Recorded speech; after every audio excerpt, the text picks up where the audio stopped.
Okay, so thus far we've described an uneven competence and development in the mental skills that we saw, at least on last semester's exam.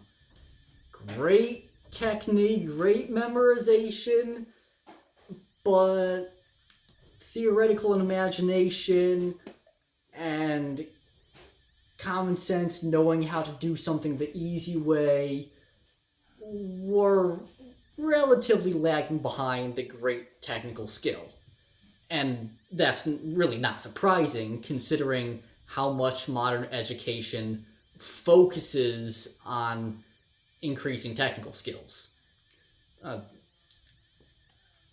However important technical skills are, we think that there might be some low-hanging fruit and room for easy improvement with working on phronesis and episteme.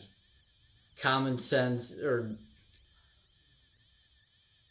strategy, and imagination.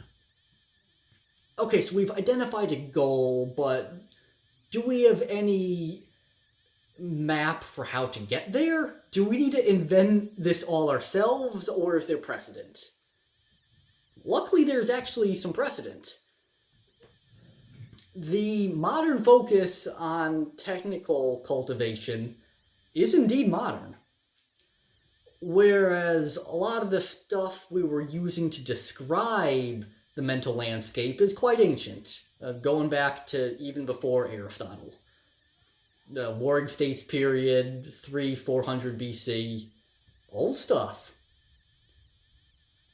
If we go back before the modern era, we actually do see a educational philosophy that at least tried to be more balanced. It had its flaws too. Basically, science wasn't invented yet. But it tried to be more balanced on a techne phronesis episteme manner. Okay, what was it? Tell us! Liberal arts? What? Tricky terms. Today, almost all the Western universities call themselves liberal arts schools. That term is so ubiquitous as to be meaningless now. So let's go back a little bit. Ars liberalis. We'll go back to the Latin. Okay, ars liberalis, we get that someone just said it in an English accent and it turned into liberal arts. But what did it mean back in Latin? Well, technically the same thing, but what did it really mean?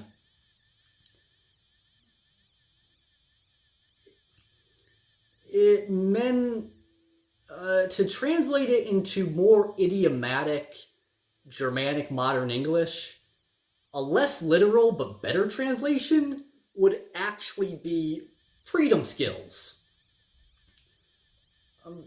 Back in ancient Rome, and in Aristotle's day, ancient Greece, even before then, various forms of slavery were more common than they are today, where, like, unless you want to count wage slavery, basically slavery's gone.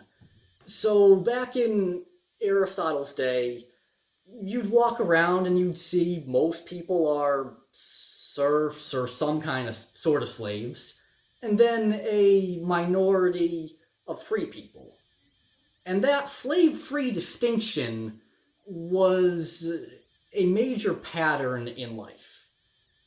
And you might well think that that pattern got ingrained in Western culture, and we've been obsessed with freedom ever since. You might be right.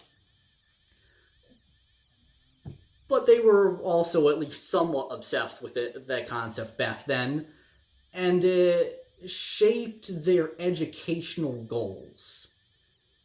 The educational goal of ars liberalis was to cultivate the skills that make one either worthy of becoming a free person, as opposed to a slave, or capable of handling and maintaining freedom once you had it.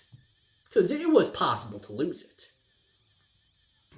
Usually either through being captured in war or going into debt. But like there were ways to lose your freedom.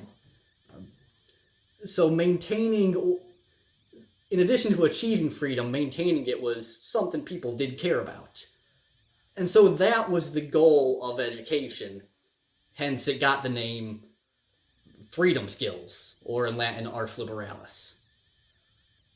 And in case you were worrying, where did Latin come from? Well, English gets all its Greek ideas almost entirely through the intermediary of Rome and Latin. England's way out here. We got very little from Greece directly. Almost all of the Greek ideas came to us indirectly through Latin. So that's why we get Latin words even when we're talking about Greek concepts, at least in English, just in case anyone was wondering.